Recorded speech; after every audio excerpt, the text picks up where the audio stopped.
This video is sponsored by Card Kingdom. You can pre-order Kaldheim there right now if you click on my referral link in the description below.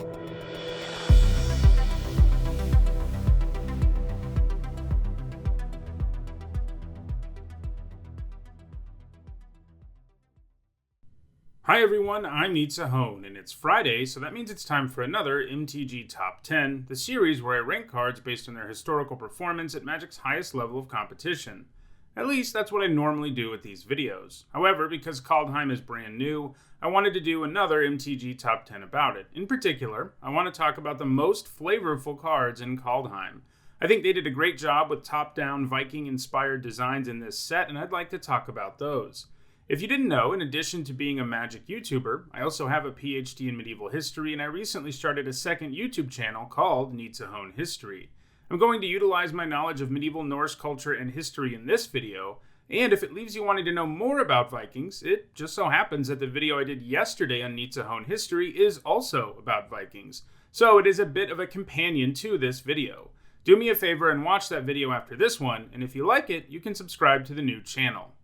For now though, let's dive into my picks for the 10 most flavorful designs in Kaldheim.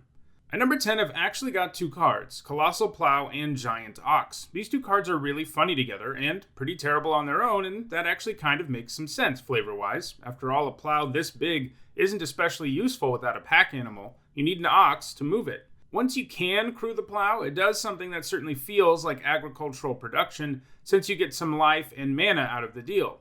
But in addition to these two cards just having some internal flavor, the use of oxen as draft animals is actually a key characteristic of Viking Age agriculture.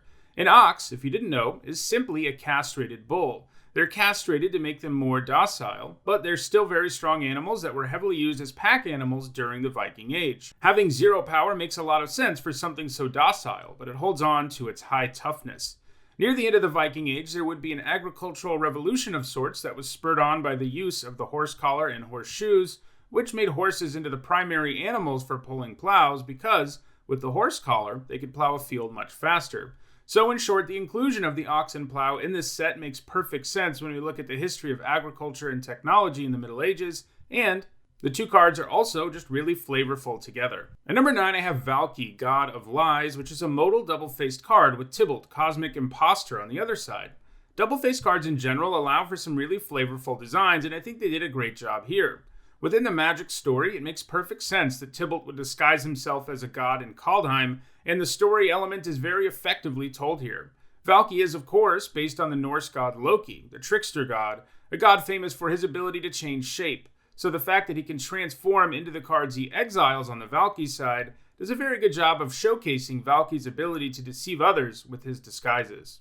At number 8, I have Replicating Ring. Lots of medieval stories involve magical rings. It is a super common trope, actually. Tolkien didn't invent the idea, and actually he was a medieval philologist, very familiar with medieval folklore, and he was heavily inspired by Norse and Germanic myths in his creation of Lord of the Rings. So this replicating ring is, in particular, inspired by Odin's magic ring, Draupnir. The ring was crafted by dwarves, and every 8 nights it would, well, replicate, and there would be 8 new rings. Replicating Ring is pretty on the nose with its representation of that story, even utilizing night counters, and there are counters that can mostly only be added with the passage of time, with each of your upkeeps representing one of these nights. At number 7, we have another god, Cosima, god of the Voyage. Cosima seems to be a combination of a bunch of different Norse gods, including the god of sea, the god of travel, and the god of exploration. In terms of flavor, I think Cosima and her Omen Keel do a great job of representing Viking exploration. Vikings were a seafaring people who not only raided and attacked coastal areas starting in the late 8th century, but they also, starting in the 9th century, began to settle in various places, including Iceland, Greenland, and even North America. Cosima is very flavorful for a god of voyaging. When a land comes into play, or into view for Cosima on her voyage, she goes away for a while, but then comes back with the spoils of having discovered new land. On the flip side, the Omen Keel is a vehicle, based on a Viking longship, that also helps you discover lands. Viking longships are something I went really deep on in the video over on Hone History this week, so if you want to know more about them, check out that video. At number 6, I have Toski, Bearer of Secrets, everyone's favorite legendary squirrel. This card might seem silly, but it's actually a top-down design that is based on a real celestial being in Norse mythology. Toski is based on Ratatoskr, a squirrel who can travel up and down the world tree and between various realms, and his main purpose is to carry messages between Nidhogg, the being at the bottom of the world tree, and the eagle who lives at the top of the world tree. Kaldheim has a world tree with 10 realms, instead of the 9 that are traditional in Norse mythology, but Toski seems to be fulfilling pretty much the same role as a bearer of secrets. I also like that in this case, instead of choosing a completely different name, they kind of used a nickname form of Ratatoskr, ending up at Toski. Anyway, Ratatoskr is always on the move, carrying information, so it makes sense that he always has to attack, and in Magic, knowledge is often conveyed as drawing cards.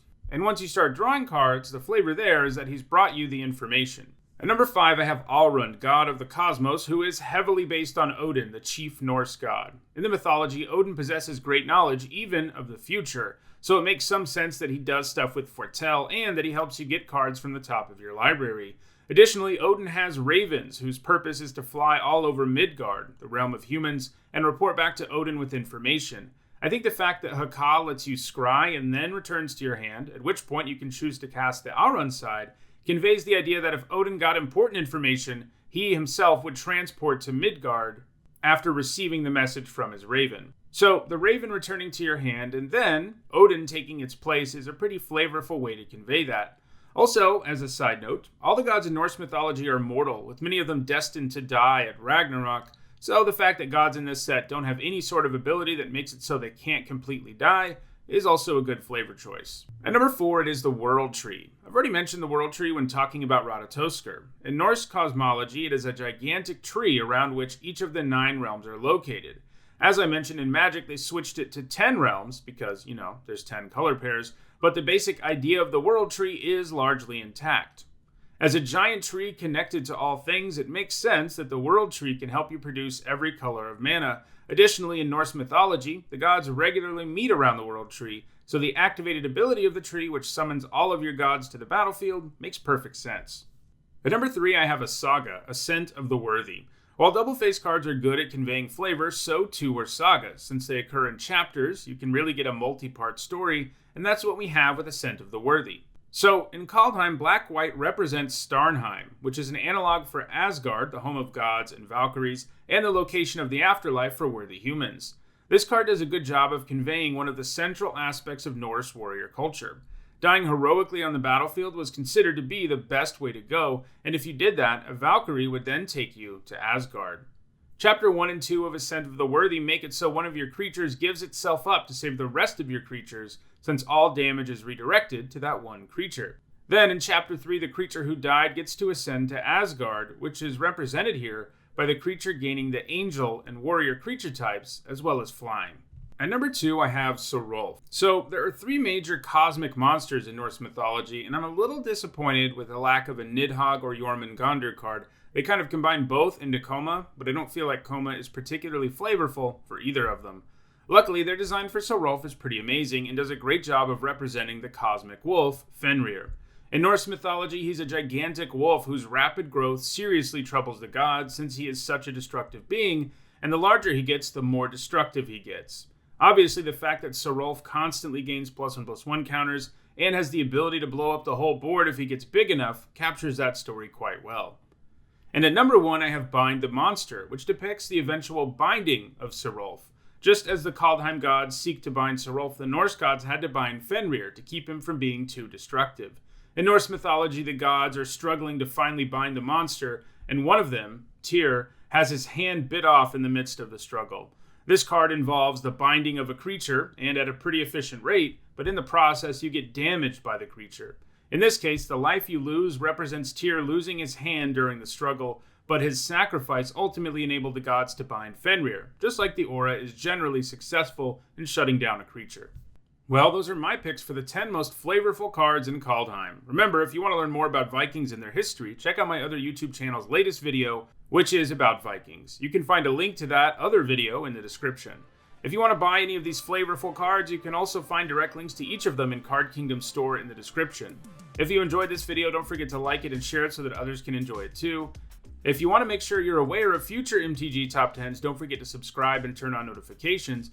And if you want to catch up on the over 320 other MTG Top 10s I've already done, you should see the playlist on your screen now. Thanks for watching.